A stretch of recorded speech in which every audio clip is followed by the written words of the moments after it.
All right, I'm live.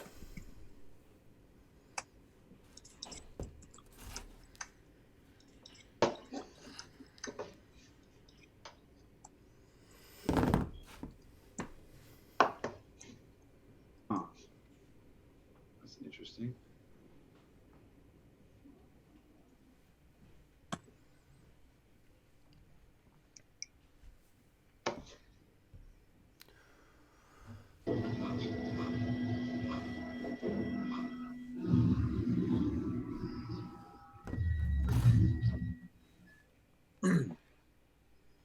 What's up, everybody? What's up? It is November 12th, 2018, and we got BitBoy Crypto here today. How What's you doing, up? BitBoy? I'm doing good.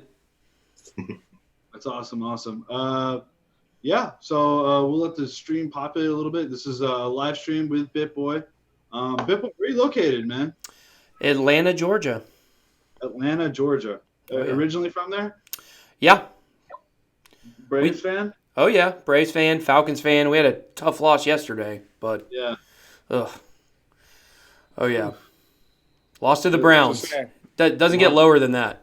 Yeah. That is a bad one. I don't Yeah. even watch football, and I know that's a bad team. Yeah. So, Yeah. Browns, I think the city of Cleveland, other than LeBron, is Yeah. a hidden joke. Joke of the Well, people say that, but I have to say Atlanta, I feel like we're a much more tortured fan base than anywhere else because we've won one championship the whole time I've been alive, and it was in baseball. And we went to 14 straight division championships. We only won one World Series. Then we had the Super Bowl that we're known as 28-3 for the rest of our lives. I was at that game. And then, of course, Georgia against Alabama, we did the exact same thing. So we're so good at getting right there and then choking. I would almost rather be irrelevant. I think I've come on the wrong show. Yeah, we can talk sports all day. I got a second YouTube channel about sports coming out soon. So Yeah, okay. Really? Okay. Or is that a joke? no, well, it's a sports memorabilia. It's called Sports Breaks. It's like this new thing where basically I'm buying a bunch of sports memorabilia, and I don't know if you guys know how people like bet on squares for the Super Bowl. It's kind of that same thing. People pay like $15 for a spot, and then they have a chance to win up to like a $3,000 helmet. So Awesome. yeah, it's a new thing. So it's gonna be pretty fun, I think. Yeah, this is American football, James. Real football. Real football. Muhammad Ali's signature and Michael Jordan and Mike Tyson and a lot of them. I actually had dinner with Mike Tyson. Wow. Really? Yeah. Was your ear a dessert? Actually, I'll show you something here. It's a 1 kilo silver bar signed by Iron Mike Tyson. I actually got him to sign iron as well, which he never does. So it's a Wow. 1 kilo silver That's bar. pretty good. Yeah. So That's one of a cool. kind. That's You awesome. just keep a silver bar at your desk? Why not? Don't you? Or do That's you have awesome. No, I'm not criticizing. Asset back tokens, brother. Man, self- maybe you have a gold bar at your desk? Yeah, it's true. Yeah. I wish I had a gold bar, actually. But Yes, I would I be don't. happy to have a gold bar at my desk. Yeah. Anyways, guys, welcome to Trader Yeah. Talk. That We are here to do all sorts of crypto things and talk about crypto and the current state of the market. So right now, biggest story of the week, what's hot, what's on your mind? I want to go one by one here. Let's start with you, BitBoy. Let's put you on the spotlight. Yeah, I think one of the stories that comes to my mind, a lot of people may not think it's the biggest story by any stretch of the imagination, but I've been very critical of EOS for quite a long time. I'm not a fan of Dan Larimer at all. I think EOS is potentially going to be the biggest disaster in all of crypto with a $4 billion ICO. And then this week he came out and said, that the focus and the goal of EOS is not decentralization. And I thought that was like for him to actually come out and say that, I thought that was bad. I mean, you raise $4 billion in your ICO. And like, if you're not trying to do something that's decentralized, then what's the purpose of what we're all doing here? We have, if you want to have centralized applications, we have those, and we have computers and phones that can run them with no problems. And like I said, with being so critical on him in the past, I think him saying that this week that really struck a nerve, and it stemmed from where they arbitrator or I don't even know how to say it, but basically some people at EOS reverse transactions this week. Arbiters, yeah, what was the word? I can't remember. Arbitrators. I couldn't say it. I don't know why I couldn't say it. But arbitrators at EOS this week reversed some transactions, and that going hand in hand. I just think I warn people about EOS. Maybe it'll be successful down the road, maybe 4 or 5 years, who knows? But I think if you're in on that project, I think you got suckered. So yeah, unfortunately, I mean, if you got in during the ICO, you're still pretty up, right? Yeah. I mean, you're pretty cushy right now. But unfortunately, EOS is, I think it's just one of the biggest hot topics of this entire industry. It's just a $4 billion, what is it, $2 billion ICO. $4 billion. $4 billion. $4 billion. Right. Yeah. Year-long ICO, $4 billion raised. And especially the fact that the whole point of, at least the way I understood it, is I just sort of wrapped my mind around this. The whole point of them keeping the ICOs open so long was so that they could let the block producers choose themselves, which is cool. And like the whole idea of we're not doing anything with these tokens. Like if you read in the original EOS white paper, and it's like, you're buying Ethereum tokens that we don't know are going to be good at all at any point ever. And so the idea behind that was so that individual block producers would launch the protocol instead of EOS. So if going through all of that and saying you don't care about decentralization, that tells me the only reason they went through that was to protect their own selves. Because when I was thinking about it, I'm like, the reason they must have done this is to maximize decentralization, right? They're like, listen, we didn't actually start it. We raised it. We built the computer code and then said, can you guys please launch these things in an effort to keep it decentralized? But if they're saying, honestly, why do you need $4 billion? Like you could literally, great question. You could literally take everyone to the moon, with that much money. Not everyone, but at least us in this stream. Yeah. Right. So why did they need to raise that much capital in order for? I remember a long time ago they said we just don't need this amount. That was a few months ago. They said we just don't need that much amount, but that's just how it turned out. Right. Yeah. Fair enough. The market gave them that much money, but would the market have given them that much money if they didn't leave the ICO open for so long? Well, that's the thing. This is the same issue with Tezos, right? They only raised 30 million, but then ETH and Bitcoin exploded, and then they were like $1 billion company or something like that. And they reinvested their funds, and so now they have still a lot of capital left, right? And they don't know if it belongs to the investors or if it belongs to the foundation, the Tezos Foundation, right? So there's a similar quorum that Tezos is having, the same thing as the same thing as EOS. So that was actually not going to be mine. So my big thing that I was looking out for this week was that being listed to Coinbase. Oh yeah. And as you know, and as everybody knows, is that by the time they announce it, like, hey, we're going to be listing on Coinbase, it's already priced in, right? Yep. It's already priced in. So as soon as people, try to FOMO in, they're just going to get hurt 15, 20%. And that's what I always say. If you're ever trying to trade on a Coinbase listing report, it's already too late. Buy the rumor, sell the news. Right. Like Lumens, like people think Lumens is going to be listed on Coinbase, right? Stellar Lumens. But have we seen that priced in? I think we have a little bit. I think we have seen a lot of speculative money come into Lumens. What are you guys' thoughts on that? Yeah, definitely. And I see when the market picks up, BAT's going to arise basically because there's going to be easy access to it. There's exchanges in Australia. Once they list a coin, more people, newbies come in, they see those cheap coins and they start buying them. So it pushes the price up a little bit. So I can see that in the US with Coinbase as well. But yeah, there's definitely buy the rumor, sell the news going on. Yeah, I I completely agree. You guys think Q4 is going to be a big month for crypto? With all the backed and ETFs, or do you think that's just all hype? Hype. Yeah, you think We'll it's hype? see. I mean, I don't think we're seeing. I don't think we're seeing. Anything. I mean, I suppose. What are you asking that in relative terms? Could we see an increase from where we sit right now? Sure, maybe. Do we see anything compared to how it went at the end of the year last year? I don't think so.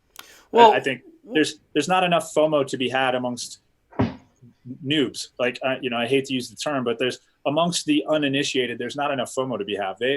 People are still very cautious after many of their friends that they knew got wrecked last year from buying at the top. Well, there was a story this week about, I can't remember who it was by or the it was some big investment group. I can't remember which one it was, but someone was quoted saying that they have possibly a multi-billion-dollar investment once the ETF gets approved, already ready to roll in. And so if we do get those things coming in and we have people investing multi-billion-dollar investments, of course we know the market cap is a lot on leverage, then there's really no telling how much that could actually move the market.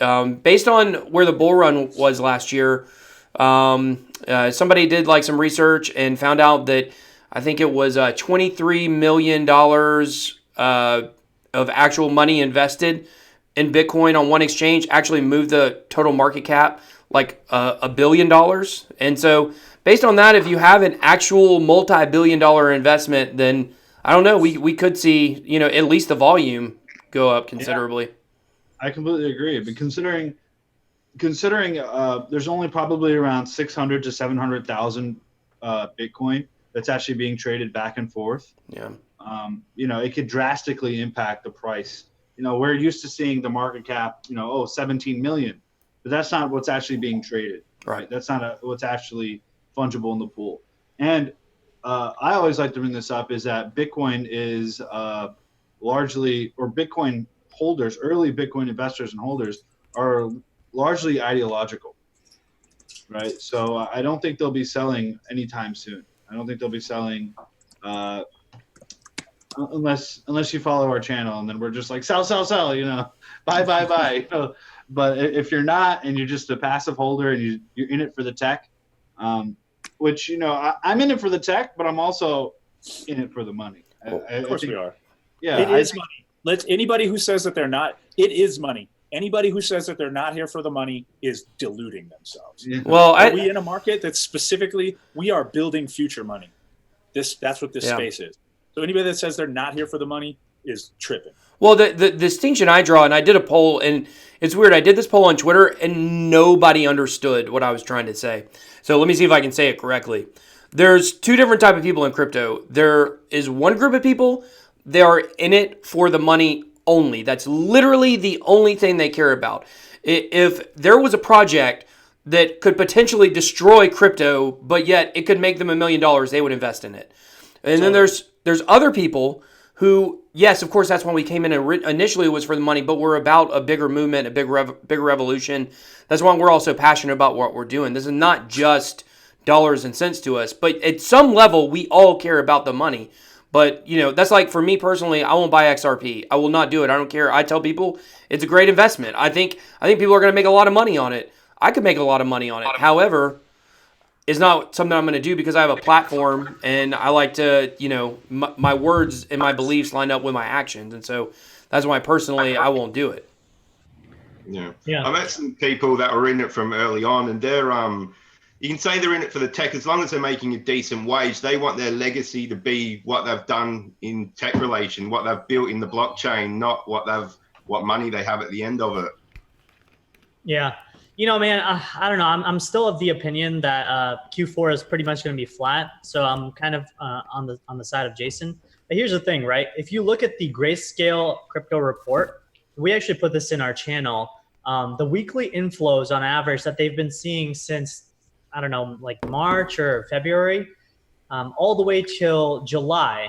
Okay, so that's pretty much, Q3, right? It's about $9.5 million average of just money inflows going into the top 10, market cap coins. Okay. That's a decent amount, but it's not a huge spike up as compared to what we saw at the end of last year. So to get to that, at least the all-time high, we're going to have to see significant inflows of money. Again, and this is another thing to point out, retailers do not move the market. We could put all our money together and we will not move the market. We might move like a shitty, coin that's, 1,500 ranked. That's really about it. But we're not moving no Bitcoin. We're not moving no Ethereum, right?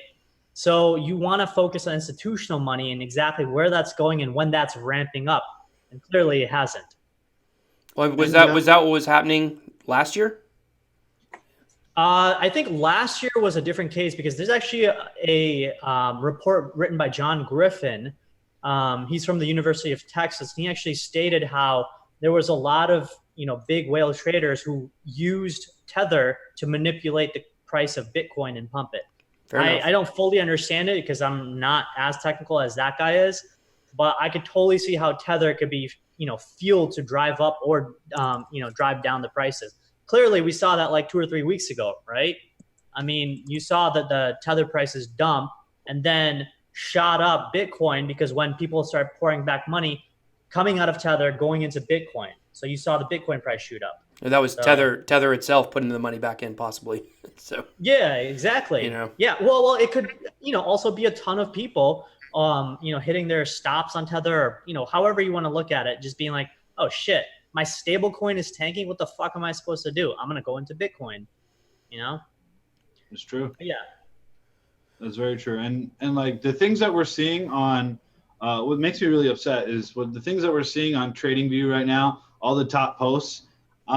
Like right now, the number one post under BTC USD, it says we will be at $25,000 by March, which is ridiculous. Right? I think we could all agree that's ridiculous. It gets the most views, though. Yeah, it does. I mean, I'm guilty of putting stuff in, but my titles sometimes. Wording stuff as a question. Bitcoin to this price by this time. It's just what people want to see. And I think there's a part of that that's like, I mean, that's healthy. Like people want to see something that's positive. It's kind of like on the news. The news is negative all the time. And what do you hear people saying? Like, I don't want to see it. So I think at least giving people some hope, but of course not. I try to be unbiased and like say, oh, this guy said this prediction, but more realistically, I think we'd be lucky to be around 10,000 by Christmas. But so that's the problem. It's not like, hey, like, oh, China is unbanning, the sale of tiger claws and rhino horns and things like that, which they just did do, which is crazy. Yeah. But besides that point, it's I think this space is a little different because when you do post really positive news like that, people start to FOMO in and lose money. Hey, I think it's going to go into 25,000 in the next 4 months. They just start throwing money and saying, hey, this guy is always right. But even though he's the most popular and with 20,000 views in the last day, and the next person is 10,000 views, you could tell it's just complete bullshit, right? Yeah. I don't even think that's reasonable, right? We do us as YouTubers and influencers. Same people that think Tether's going to $5. Right, but we do have a responsibility that we shouldn't overly shill and think that it's going to go to $25,000. So, and I'm not going to call this guy out, but I don't know him, so I'll call him out. Wave Trader. I don't know who he is, but, but it's always like ding, ding, ding, whoop. Every single chart is like, oh, look here. Wow, we're going to go to the moon now. Well, I mean, you see that with YouTubers. Any YouTuber that's doing bullish TA, and I think there's a difference between, people that are doing TA and everybody else, because people watch my channel for news, but TA, people are watching those channels looking for signs for what they should do with their money. And when you got people that's all they do is bullish TA and, Bitcoin's going to 100,000 by January, like, that's crazy. It doesn't make sense. And I wonder personally, like, how these guys that do that type of TA, I can name 2 or 3 of them on YouTube. I don't know how they can keep this much steam going for this long. Like, how can you have been promising people a $25,000 Bitcoin for 6 months in a row now, and people are still coming and watching your channel? It's crazy. It's that money, dude. Yeah. It's that money, right? That's true. Yeah. I mean, That, Something's shaking up really there. entertaining. They're really entertaining. You know, they sing in the beginning of their videos. They're you know, they've supported many Ponzi schemes and many scams in the past, but you know, you can't, for some reason, you know, if you're entertaining enough, it doesn't matter. Like, look, half the population watches the Kardashians. They're dumb as bricks. Yeah. Yeah.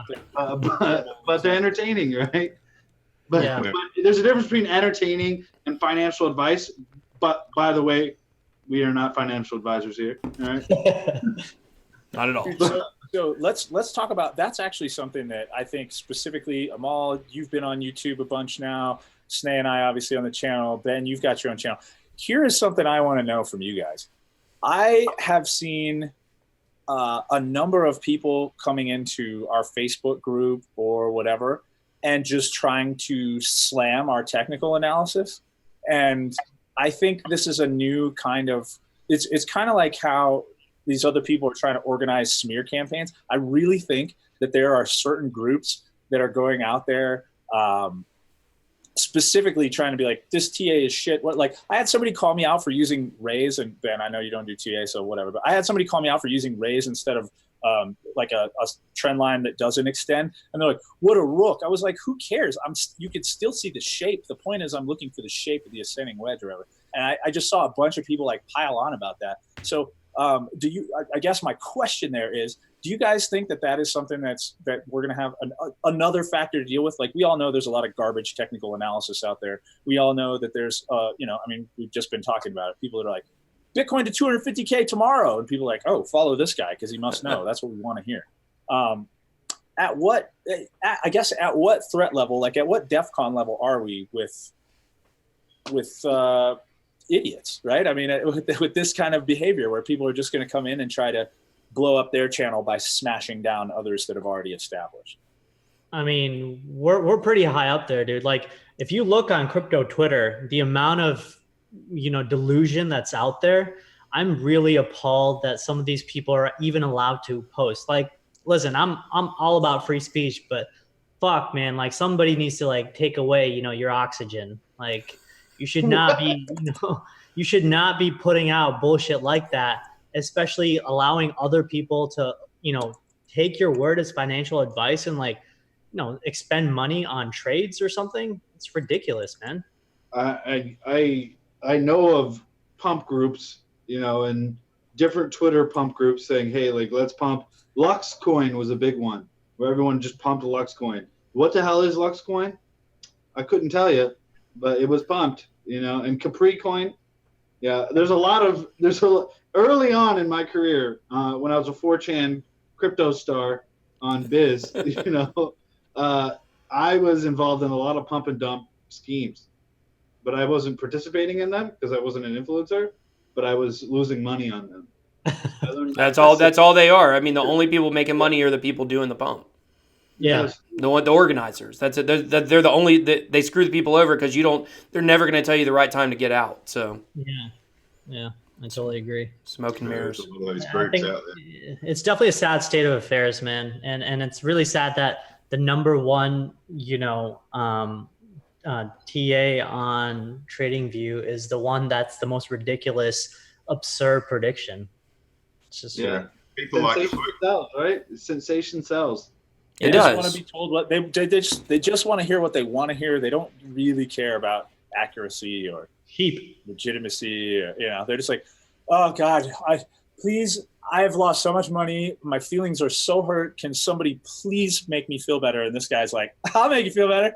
250K, follow me, dude. That being said, in 2017, I had a modest, early 2017, late 2016, I had a modest crypto profile, right? Completely modest, you know, nothing too exorbitant, you know, 6 figures and under, right? Under 6 figures. And then all of a sudden, crypto blows up and people literally started feeling euphoric. I felt euphoric. I used to wake up and I'm like, oh shit, you know, I made like $80,000 overnight. You know, that was the euphoria. That was the dopamine and serotonin that was just building up in everyone's head. It's like, oh my God, like I'm rich as hell. Like I'm gonna go buy a yacht or something, which was true at the time. You know, where if you actually liquidated at that time, you would have made a lot of money. Right. But what happens is just like gambling, right? Where you just keep chasing that high. Yep. You keep chasing that high. And I feel like we still have people, you know, especially on TradingView and a lot of the TradingView community and to the Twitter star community, where everyone's still chasing that high. We're addicts. You know, we're all-time high addicts. That's what we are. Yeah. Yeah, I agree. No, I really think that and state my losses, right? And we have plenty, right? We have plenty of losses. But the thing that makes you a good trader and investor is that your losses are small and your winners are big. That's it. If you are someone who can shill on, you know, crypto Twitter and you can always say that, yo, I made like a 200% ROE on BitMEX. All right, man, show me your entire dollar amount value and your BTC value. Let's see it all, you know? That's true.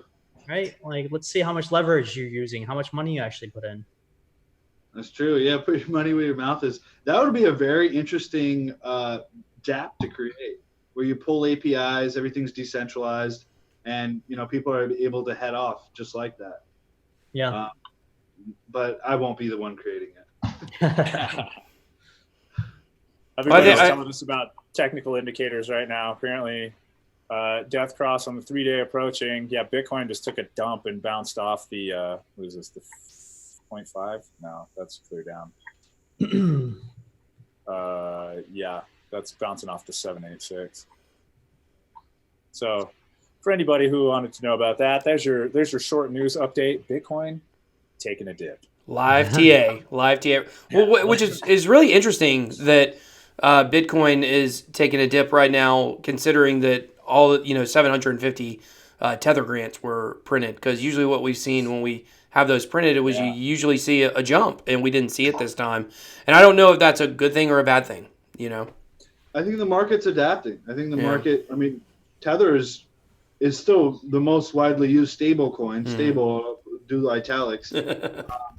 But there's huge competitors coming up. Things like Trust Token, TUSD, and USDC, and Paxos, which is on Binance. Yeah. So it's losing some steam on a lot of exchanges. That's why I think it's already. I think that whole people have identified it's a scam. It's a volatile asset, and it should not be relied upon. So I think it is priced in. Where even if you print a billion Tether, I don't think it's going to affect the market, but I don't think a lot of the people are falling for it this time. Yeah. Well, 750 million didn't affect it today, so yeah. I don't know if a billion would either. Well, here's the thing. They printed 750, but that doesn't mean it's 750 in circulation, right? Yeah. It means I think the issuance, if you look at the Tether website, I think the issuance takes around 3 to 4 business days. So we may see a price jump later on this week. And then, I'm not trying to look like a genius, but that's probably what's going to happen. Yeah, that's so maybe within 24 hours. I wasn't thinking later on in the week, maybe. Right, and especially as Thanksgiving and the holidays come up, where people are coming together, people seeing each other for a long time. Hey, like, what's up? How you doing? Cryptocurrencies is, it could be. I think it's a family discussion. It's time to infect your family. My family always talks about it. They're like, "Oh yeah, you remember when it was 20,000? Why didn't you sell?" Told you it was a scam. What a bubble! I was sitting in the room when they told him that the other day. Rip. Like, we told you to sell. It's just like, oh. They've been telling me to sell my Bitcoin. My family, they've been telling me to sell my Bitcoin for since it was $1,000. Right? So I'm glad I didn't listen. Right? They've been like, I bought Ethereum at like $9 or $11 on Coinbase. They've been telling me to sell it since it was 20.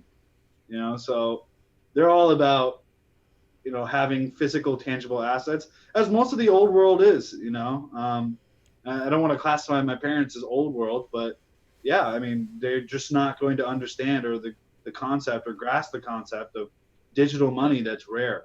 Well, previous generation. I bought it at 13 and sold it 100, and I can tell you it was a bad idea. Yeah. It's true. It's true. I mean, in a couple years, you'll regret every single Satoshi that you've ever sold. Yeah. Right? Hopefully. You know, That's the market's looking strange at the moment. There's been a lot of OTC buy accumulation, and then the shorts are down so low. I haven't seen anything like it before. So, but they haven't gone long. Most of them have just come out of short positions. Probably, let's say 25% went long, and the rest are just out of the market, just waiting. So it's looking interesting. I was kind of hoping the shorts would build up and we could squeeze them like we did in April, and then have a catalyst like ETFs come in, a non-price action catalyst. So something's gearing up to happen. So Bitfinex, their OTC markets for 5,000 Bitcoin. Right now they're priced at 68.80, according to my OTC guys. And then there's a couple other ones, and everything's selling at a premium right now. Is that what you're seeing, James? Yeah. So sellers just aren't giving discounts, not like the start of the year. The discounts are quite rare, and usually those guys that have the big holdings already have relationships with desks and liquidity providers.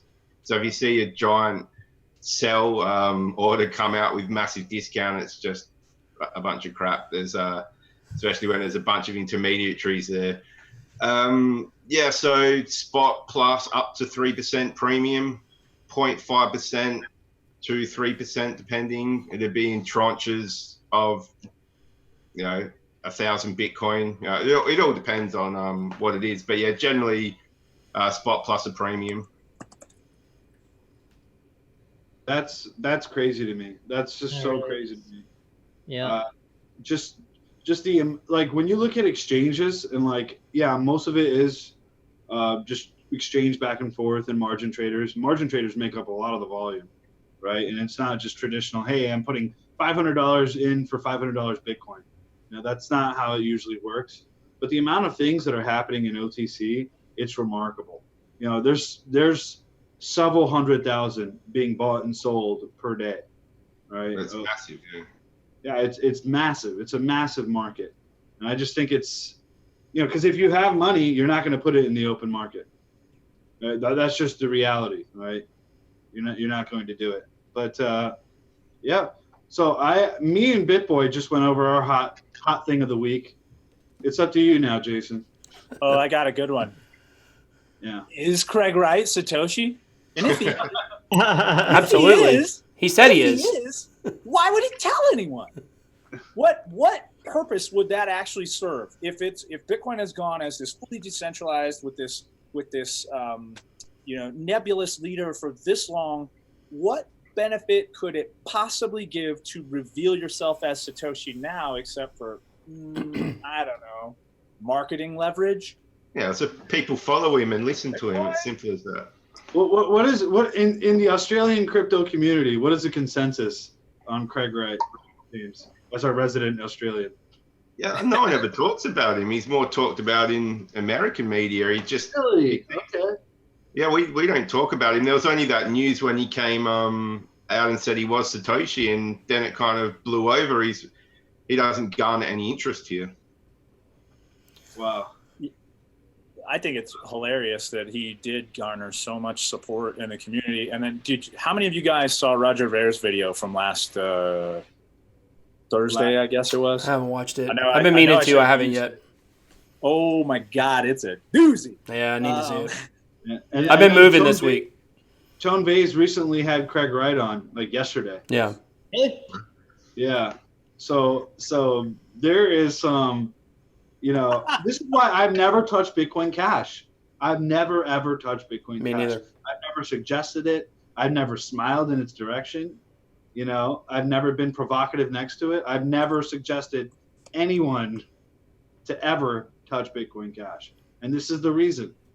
It's because dilemmas like Roger Ver and Craig Wright, who are just terrible spokespersons for Bitcoin and cryptocurrencies, it makes me so mad. It's just ridiculous. Well, do you guys know about the conspiracy theory about Dave Kleiman? Do you guys know who he is?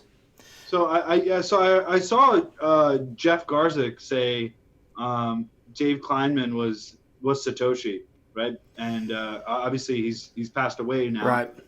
But he was very early into Bitcoin and crypto community. Either he was in direct contact with Satoshi, or he is Satoshi. So yeah, so the conspiracy is that and this actually, like, still I tend to think it's Hal Finney. That's my thought on it, but it's pretty interesting. Which is, why would Craig Wright come out and say Satoshi? Well, I don't have the reason on why he would do it, but what would give him the audacity to come forward and say, I am Satoshi, and just stick to it no matter how much proof gets thrown at him? Well, it would be the fact that he knew who Satoshi was, and Satoshi is dead. Therefore, he knows that no one can come behind him and say unequivocally, I am Satoshi. If Dave Kleiman were in fact Satoshi, Craig Wright worked very closely with him. They were partners on a couple of things. Dave Kleiman's family has actually sued Craig Wright. I don't know what that was last year sometime. I don't know what the final result of that lawsuit was. But Dave Kleiman died under very, very suspicious circumstances. He did have a disease, but when they found him, they said it was a very, very grisly scene. They said it was natural causes, yet it was a huge mess all in the room, and there was a bullet hole in the wall. But they said he drank himself to death. So I don't know. It's definitely an interesting theory. And the only thing that makes me think that there could be some truth to it is just the fervor that Craig Wright has by saying he's Satoshi.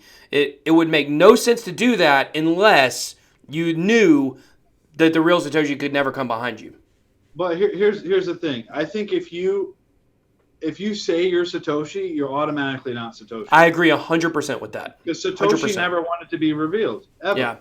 Right. Exactly. He didn't want a figurehead. Right. He just wanted an ethos out there. No pun intended. And it just doesn't line up. Yeah. Like his attitude and behavior, it doesn't line up with what we've seen in the writings and the forum posts and all that of Satoshi. He's far too bombastic, outspoken, loud, and just that's his actions are not the actions of the person that would anonymously create 100% world money. It just doesn't make sense. Well, here's the thing. I think it's all about the Genesis block, right? If you could prove that you're the owner of the Genesis block, which is the first block of Bitcoin, which Satoshi owns, then you win my respect. He can't do it. Yeah, he can't do it. No, it's been posed. I don't think anyone alive can do it. Yeah. And I think it's better if Satoshi is dead. Honestly, I agree. Because if you look at somebody that was alive, like I know they're always talking about like, oh, Satoshi's vision. What if Satoshi was here and he could come out and say what his vision was, and over time that vision could actually change?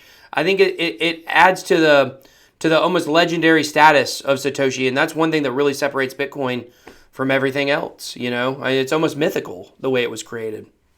Agreed. That's true. And the dead create martyrs, right? Mm-hmm. So he is our figurehead, and I think he'll always be our figurehead until Craig Wright buys CNN or something, and then says, What about legal repercussions from being Satoshi? It's like Charlie Shrem. He went to jail for selling Bitcoin that was used on the Silk Road, where he didn't really do anything wrong. He laundered it. Yeah, but I wonder if there's legal repercussions for actually creating Bitcoin. If there's because I remember the FBI started looking, and I think Hal Finney was one of the last guys to talk to Satoshi. He's always been my number one as well as possible Satoshi, but the FBI was starting to look for who Satoshi really was, and then he disappeared. So, well, I don't think a lot of people know this, but SHA-256, the encryption algorithm in Bitcoin, that was released by the NSA in '95. Interesting. So the SHA protocol was released by the NSA in '95. Wait, I thought it was developed by the Brits in '76. I was told it was. Really? Hold on. SHA.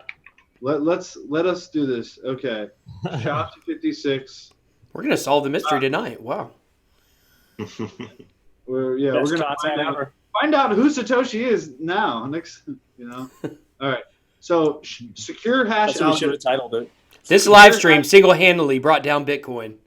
Actually, I should probably share my screen. Hold on, let me share my screen, guys. Share. main screen. Okay. You guys see my screen? Yep. Yeah. All right. What is going on here? How do I close out of this? Oh, well, there's something happening here. Anyways,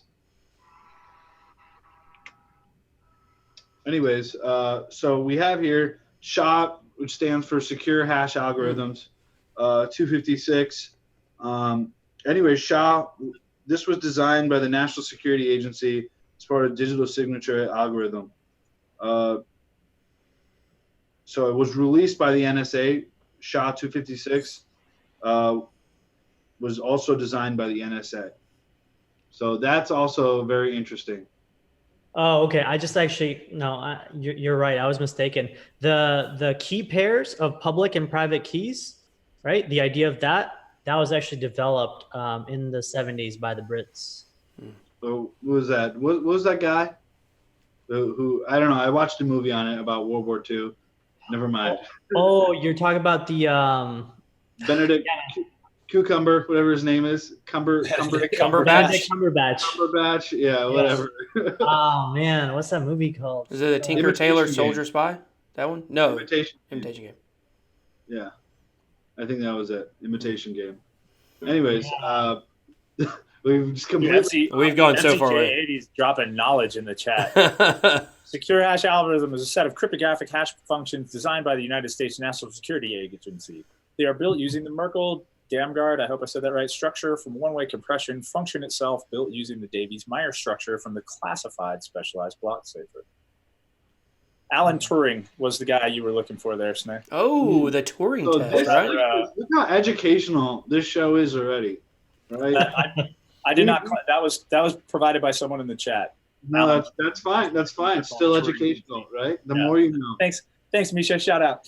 Yeah. And your government gave us the Tor browser as well, didn't they? That was the CIA. Yeah, those. They did the Onion and the Onion network and Tor browser. Yeah, I mean, learning so much. The government also created the internet. And No. Senator Al Gore from Tennessee. Al Gore created the internet. He'll tell you so himself. The internet is a series of tubes, all right? That's how he explained it. It's a series of tubes. You want to know someone who didn't create the internet? It was Al Gore, and who he was the Craig Wright of the 90s. I need to make a meme on that. That's meme material. Yeah, it is totally meme material. So while we're on the subject of Satoshi and Craig Wright and other figureheads, what do you guys think? Is it obviously certain projects have highlighted their figurehead, right? Vitalik with Ethereum, a number of different ones. So oftentimes with a central figure, you can get more things done potentially because they're leading it, a la Steve Jobs, a la Bill Gates, etc. So my question is, when we're trying to build this decentralized technology, is it better or worse to have, is it better or worse to have a strong figurehead leading the project? Thoughts on that? Such as Snay and Robert Beatles? Yeah, I mean, we got Crypto Beatles and Snaybot just leading the charge on the best wallet in the world. So here's the thing. I think there's a critical difference here. Okay, I don't think protocols. I think people who create roads, and I love using this example, I don't think should be figureheads. I think if you're trying to create a decentralized protocol like Ethereum or Cardano or quote unquote EOS, I don't think you really need a figurehead per se, unless you're doing multiple protocol upgrades and things like that. But in that reality, I think that the community should be deciding what protocol upgrades should actually be happening, right? Like you don't decide what kind of road you're going to drive on; you just drive on it. But you could decide what kind of car you're driving on because a car is a DApp, right? So I think DApps need figureheads, and that's where me and Mr. Beatles come in play. But I don't think protocol. I think protocols should be governed by the people, right? Like EIPs, which is Ethereum Improvement Protocol, and BIPs, which is BIPs, which is Bitcoin Improvement Protocols.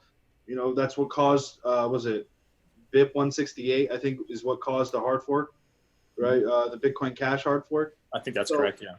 So all of these things, require an infrastructure, which is what our government does, right? We vote for people in the government, and then the government creates roads or traffic conditions or different types of lanes, no turn on reds, based on our best interests and based on the public opinion, right? Yeah, I agree. Yeah, it's a good analogy. Yeah, it is. I think it sounds good. I think that unfortunately, right now, we are not to that era of crypto yet. And I think this really brings up a fundamental question that I've been struggling with over the last couple of weeks, which is, what is the relationship between price and success when it comes to a project? Because right now, everyone seems to assume that if the price of a project is doing very well, then the project is doing very well. But that doesn't have anything to do with it. It's about the product that they're building. And so right now we're in an era of hype and marketing. And because of that, in my opinion, I think that right now you really need to have a figurehead because they help get the message out. Look at Justin Sun, they help to get the message out about what the project is doing. And that's what separates projects like in the top 100. If you look, show me a project in the top 20 that doesn't have a figurehead. Bitcoin's a little bit different. If you take that one out, I can go down the list and show you, Stellar is one. Technically has a figurehead.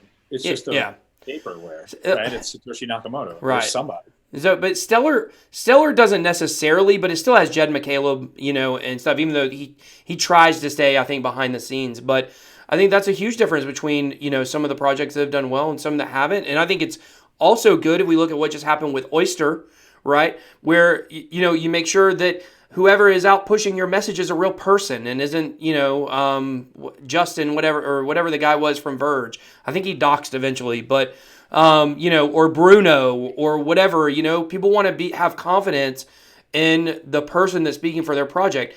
I think if you look at it kind of like this, I was trying to think of an example, like if you have a restaurant that opens up in your town and let's just say the food is phenomenal, right? The food is so phenomenal. At first, they're going to have to do marketing. They're going to have to do advertising. They're going to have to do stuff to get people to that restaurant. But once people go to that restaurant and everybody realizes how great the food is, then it becomes like a great local spot and they don't have to do any advertising. People come into town and what do? They check Yelp. They see what the rating for the best restaurant, and that's where they want to go. They want to go where the locals go. So I think that's kind of similar to where we're at right now. I think maybe 2 to 3 more market cycles down the road, it might be more about the actual product itself. And then at that point, I don't think the spokesperson will have as much to do. You look at Vitalik Buterin saying eventually he wants to step out of that spotlight. So yeah. Well, some of the best projects I've seen at the moment have no traction, no marketing, no hype. Exactly. They have business to business traction. So what's going to happen with them once they start making real world money, which they are starting to do, their value is going to be tied with their actual profits, and then the secondary market will act accordingly. But they're not fueled by hype at all. Yeah, I agree. Completely agree. But don't you think there are a lot of projects like that they might not be able to maintain their project? They might fall apart due to not having funding and stuff because they don't have that marketing and traction. Well, what's actually usable right now? Base contingent token, break browser. That's about it. Some of them are spending a fortune on their marketing, and they're just diluting the money they've raised, which was meant to go to this, and that, and it's all going to marketing. So they build that hype, and they're paying for crazy priced exchange listings and all this. They're wasting all this money on those kind of things, where these other ones I'm talking about are focusing on that business to business network, and they're gaining traction. They can do the marketing later once they have some traction, and with their partnerships they've built, that's going to be start some of their marketing campaigns. Yeah, it's a tough one, but I do see a lot of them just wasting a ton of money on marketing, and it's not translating properly, and spending a fortune on like a Binance listing or something like that. It's just How many of you guys hold Dash? Show of hands. Hold Dash? Yeah. I mean, I might have. Nobody. That's my whole point. None of us hold Dash that I'm aware of. Yeah. I see their ads everywhere, and we're crypto people. And if we're crypto people and we're not adopting it when their ads are everywhere, does that translate to, my pal who saw the Dash ad on the heads up, on the back of the seat cam in the airplane, or what Dash is trying to do is they're trying to reinvent the standard, right? They're trying to reinvent gold, right? What other companies I think that'll be more successful is gold delivery services, right? Instead of saying, hey, this is the new gold, no, why don't you just use the old gold and actually just deliver it more efficiently?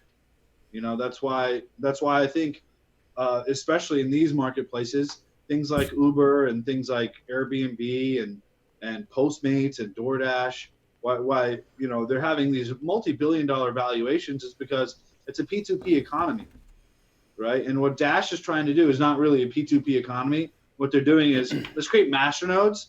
Let's get all of us super rich and continue to be super rich by creating more Dash out of thin air. And that's why I think none of us own it. Yeah, exactly. Yeah. I mean, so to answer your question, yeah, maybe a random person that doesn't know about Dash and know about its beginnings and some of the sketchier stuff involved in it, I don't know anything for sure. I mean, I don't want to throw shade on the Dash community, but from my research and what I've done over the last, really this last few months, I've discovered a lot of stuff I don't like about it. Your random buddy, he might, be into Dash. I know when I was first getting into altcoins and Dash was doing quite well, that was something I was looking at, is, oh man, this price, it's so high, this might be a good project. And that's the way your beginner altcoin investor is going to think. So, well, I guess, again, I'm not the biggest fan of Dash, but I do believe that Dash is being used pretty significantly in countries like Venezuela. And I think they're also ramping up their, inflows in, economies that actually need them. Our economy, this is another thing that, most people don't understand about cryptocurrency, specifically Bitcoin. It's that, the American economy, the American US dollar is not something that requires Bitcoin yet. Okay. Our institutions and our financial system are significantly stronger than 98% of, the countries and nation states. But Venezuela and Argentina and Spain and Italy, these countries, have and will use this more often. And Venezuela is already using Dash quite a bit. Right. But I don't think the people that are using Dash understand the qualities behind Dash and what. Of course not. Yeah, of course not. But they don't need to, right? Like, if it's fulfilling their purpose. They don't need to, but that just sets Dash up for failure in the future. Once there is a better delivery method and sending method, Dash is fast. Dash is very fast. Yeah. It's very reliable. And Bitcoin is not, right? But once there is a proper delivery method, and, Lightning Network or whatever other protocol upgrades or centralized solutions, kind of like PayPal needs Bitcoin, once those things kind of take off, I think Dash is going to be left in the wayside. Yeah. Also, with traditional marketing, so these big companies will do these marketing campaigns and see which gains the most traction, and then they'll dedicate a certain amount of money towards that campaign, and they pretty much know what they're going to get back. With these crypto companies, they just seem to be spending all this money on marketing, and I heard Dash was doing that, spending a lot of money but not getting a lot back. And you also got to watch out for crypto companies that do it running up to when their team and advisor tokens unlock as well. So they want to push the price up so they can sell their tokens into that liquidity. So these are the things you got to watch out for with blockchain marketing. Yeah, it's true. It's very true. Totally agree. Well, all right. It's been about an hour here, guys. Any closing thoughts? I was upset about the Marshall Islands. I think they got the non-confidence vote to have that crypto. Really? I was looking forward to that. Yeah. Wait, is the Marshall Islands the one that the British fought the Argentinians? That was Falkland. That was the Falkland Islands, yeah. Yeah. Well, where's the Marshall Islands? Somewhere over there. Somewhere over there. Yeah. In the ocean. Yeah. Pretty sure it's in the Caribbean. One or the other. It's a smaller island than Australia. Anyway, they were going to have a cryptocurrency as their national currency, but it looks like they got a non-confidence vote. But it seems like the president survived it in the sense that he'll stay in power. So they're going to do it. One thing I don't think they are now. What? I think the only thought they thing were. that. Sorry, go ahead. No, I had read the last article I read that was there was a no confidence vote, but something happened and they were still going to be able to push forward and it was a victory. Maybe I got that completely wrong. That's what happens. Yeah, well, I hope so. That's what happens when I try to read. I get the totally wrong idea of what I'm reading. That's why I listen to audiobooks. Nice. Now, I was gonna say the only news that really stuck out to me was the XRP and IMF talk. What was that guy? The CEO of XRP? Brad Garlinghouse. Brad Garlinghouse. Yeah, yeah. I really think that's an interesting conversation. The fact of the matter is that XRP, even though I'm not the biggest fan of the product as a whole, they're the ones who are actually really building up partnerships and having connections with institutions. So It's that money. yeah, exactly. Like they money. have the money, and I can't hit on that. Like at the end of the day, Yeah, I'm not an XRP hater at all. I don't think. Yeah. I think. Yeah, I mean, I understand if you are an XRP hater, but I really like money. Well, my thing is, first of all, I don't like the centralized nature, and I don't like how they brainwash their people into thinking it's decentralized. But the thing is in my opinion, I'm all for Bitcoin being world currency.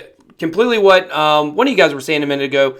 Like, yeah, in America it may not make sense, and for the euro it may not make sense. For China, it may not make sense, but for the other 5 billion people in the world where it costs the countries more money to print their money than their money is worth, it makes sense. And so I think we will move to a place where a digital currency, hopefully Bitcoin, will be the world currency of most the countries.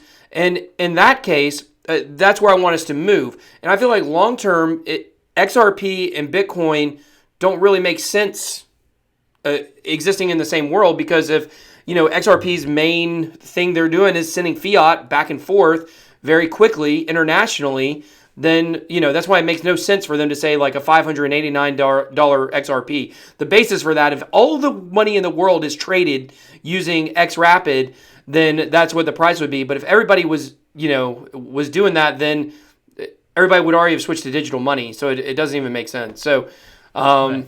That's just like long term. I don't think Bitcoin and XRP can coexist, and by long term I mean 5 to 10 years. Of course, over the short term, it's going to do very well.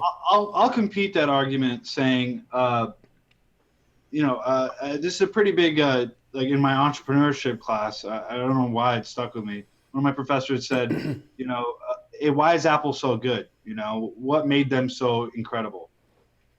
Hey, other people were doing similar things and similar feats, but why didn't they create a phone like Apple, right? It's just because they didn't do it. And you can't sit around and wait for Bitcoin improvement and Lightning Network and all these other improvements. That's honestly going to take, I think, 10 to 15 years I think it's going to take at least another 5 years for Rootstock to actually be usable, right? Even though, quote, unquote, it is usable right now, these smart contracts on Bitcoin, I don't think it's actually feasible for anyone to actually use Rootstock for, a mass usage, right? Even with Lightning Network. But wouldn't you make the argument, Sneh, that any technology, right, any innovative technology, it really takes about at least a 20 to 30-year curve to have mass adoption. I'm talking about mass adoption. Like in the 90s, you could not even, make an argument that internet was a huge thing. Right. But 10 years later, 20 years later, I mean, everyone, you're like, pretty much a nomad if you don't have internet, right? No, I agree with that, but that's pretty much saying, hey, Bitcoin is the standard. That's everyone agreeing that Bitcoin is the standard. And I don't love Bitcoin and I hope it does very well, but I don't see Bitcoin excelling to that sorts of heights. Maybe a distant fork where it's proof of stake, it's much greener, it's faster, thousands of transactions per second, and all the Bitcoin holders get some sort of airdrop from the previous one. Maybe that will be it. But to me, I feel like, yes, there's a standard now where it's Android and Apple. That's the standard, right? The internet, the HTTP protocol, that is the standard, right? That is the standard. The internet that we use today, that is the standard internet that everyone talks about, right? So I think this space is so young that we haven't really created that standard per se. Or will we never have a standard and we move to a fully tokenized world, which is it's what some people think. Some people think that's where we're going. Andreas says that. Antonopoulos, he says that quite a bit. He's John like, McAfee says it. I mean, Yeah, it's very possible. So, but that being said, I think there needs to be a standard, because if you really do believe in a quote unquote global economy, and that we're all becoming globalists, where the whole world is acting on its best interests, almost like something in a dystopian future where we have not dystopian future, but not punk rock. What am I trying to say? A punk future. Where the whole globe operates as one single entity, right? That's the eventuality. Yeah. Everyone is going to come under one single banner, and we're going to fight aliens in Independence Day. That's right before we're plugged into the Matrix. Yeah, exactly.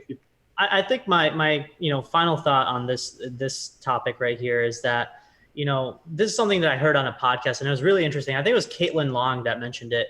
Is if you think of the future from the frame of reference of today, you're never going to be able to imagine, as widely, right?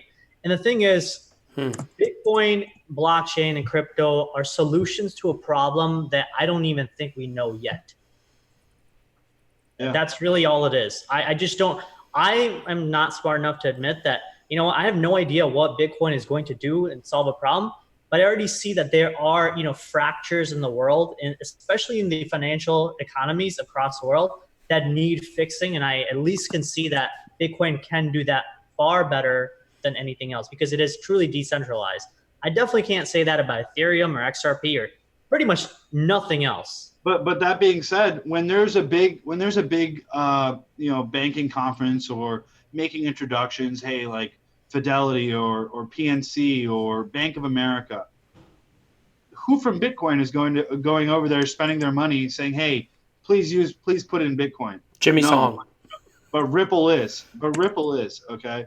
Ripple has a lot of those banking connections, and I think they're good for the state of cryptocurrencies, because it provides introductions into a lot of these banks, which will eventually be, as soon as these banks get a little bit more confidence and they understand the infrastructure of blockchain technology and what it entails, the security precautions and the database requirements, then I think Bitcoin could finally move into these big banks and big infrastructures and actually have these cross-border payments actually happening using Bitcoin. I think Ripple is a perfect stepping stone for that. Yeah. Yeah. Well, I think Bitcoin is going to remain the ultimate crypto financial instrument to base derivatives on as well. But emerging countries, are going to want their own crypto. They want to create their own. They'll have quite sophisticated financial models and projections, and the crypto will be based around what they need. I see a lot of countries doing this before we might have one that other countries adopt, and they see that one works the best and will adopt that. I don't think it's going to be Bitcoin. I think that'll be its own entity for its own uses. Yeah. Good point. Yeah, that's a very good point. Completely agree. Cool. Hey, for our final thoughts, can we all just not like shill a coin shamelessly, but rather like at least give one reason why you have a reason to shill your coin? No one say Monarch, all right? We already know. We're shilling up Monarch enough. Say Monarch. Go download it on the app stores. Okay. All right. But no one say that. I'll say GoChain. I'll say GoChain because they just partnered with Monarch. No. Nice. Hey. No, I'm just kidding. I mean, GoChain's all right, but I'm just kidding. Yeah, I wonder what's going to happen to all these scalability solutions. I think somebody posted that. Was it you, Amal? Who posted that? Or it was you or we or somebody. What's going to happen to Rata Network and GoChain when Ethereum starts to actually upgrade?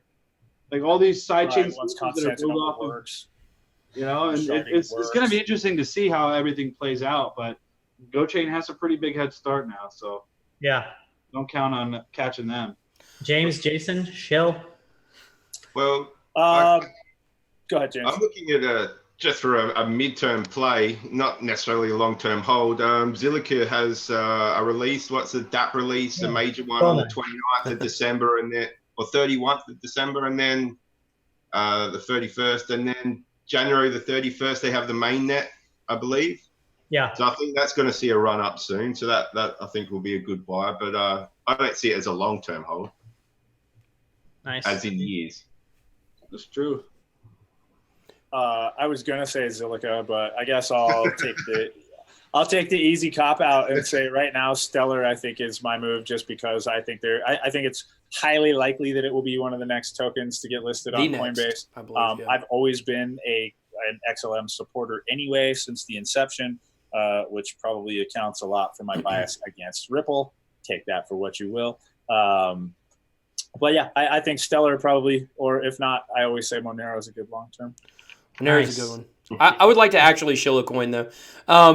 Basic Attention Token. I love Basic Attention Token. It's been my favorite project for a very long time. It hasn't always been my biggest bag, but I think that the Coinbase listing was great. On my channel, I predicted it would be on Coinbase even before they announced the announcement that they were thinking about putting it on. Of course, you know, there's some tweets from Brian Armstrong a long time ago about how he liked Basic Attention Token. But the whole thing about that project is, to me, and if you take out all of the store value coins out of the top 100, and you say what project has the best working product right now, it's Brave Browser, it's Basic Attention Token. I can't even think of anything that's close, honestly. So, and I think that the Brave Browser has so much momentum right now. It's just going to continue to get bigger. It just had an upgrade. Now it's 22% faster. I use it, you know, for all my videos, and I definitely think Basic Attention Token is a really solid play.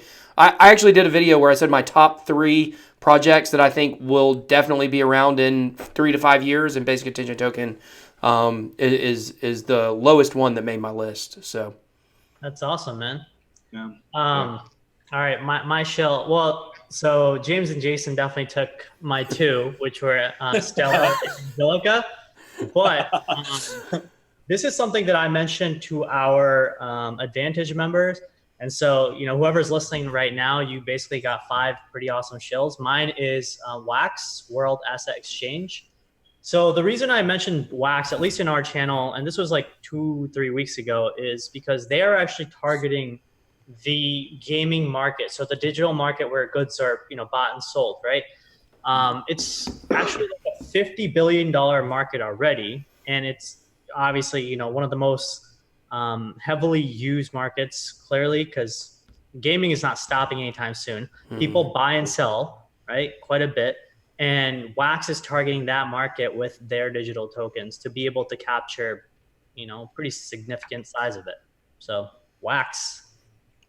Another one that's already being used. Yeah, it is. Yep, exactly. Buy collectibles right now. I would like to do my classic shill, and it's going to be GBT for me. So their product is actually fully live now. It's only been 2 weeks, and it's been a great success. Nice. Allegedly, I'm American, so I can't use it, right? So, they're coming out with American regulations soon and compliance laws soon. So no, but it's such a cool idea, and just the tokenomic structure is just so brilliant that. Which project is this? GBT, Genesis Vision. Oh, Genesis. Okay, yeah, I know that. So, and they only have 4 million coins in existence, so it's very easy to pump up. I don't know. It's like don't go out and buy it. You know, I think it could get actually lower. I think it get down to $8. But I think it's so great, and I love it. That's what she said. That is my show. No, I mean, it's a good idea. Honestly, it's just a good idea. Exchange managed funds, crypto managed funds, where, hey, you have a BitBoy currency now, and whatever you invest in with whatever I give you money in, you're able to invest in products like that. And there's a couple other companies. The ultimate put your money where your mouth is. Black Moon Crypto, Brick Block, LA Token. They have those 3 or those 4 that I named. They all do similar things, but the only one with a functional product out is GBT, and I really like the idea and the concept, so that's why I like it. That's it. Hey, Amit wants a bonus shill. I mean, The bonus shills Monarch, of course, obviously. Yeah. Right. The only ICO I've ever invested in. Yeah. Yeah. Really? Is that Yeah. true? Hmm. Wow. It is. Well, glad to have you on board. Yeah. Well, I believe it. I believe in what you guys are doing. I think it's gonna be big. Yeah. Oh yeah. We did just partner with GoChain. Yeah, I forgot Yeah. about that. I announced that just a minute ago, if you remember. Yeah. Oh yeah. I know. Yeah. All right. Cool. So go download the app. Join our free Discord channel, and please follow BitBoy Crypto. Yeah, and you could use the banner above, and we'll leave your link below, BitBoy, and you can use our banner above to, or you can't really use it. Just type in that address, and you'll be able to get to the free Discord lounge. Anyways, I really appreciate it, guys. Thank you so much, and thanks again for BitBoy Crypto for being on the channel, man. Glad to be on. It was fun. Thanks for being here. Thanks, guys. All right. Right on, guys. Have a great rest of your day.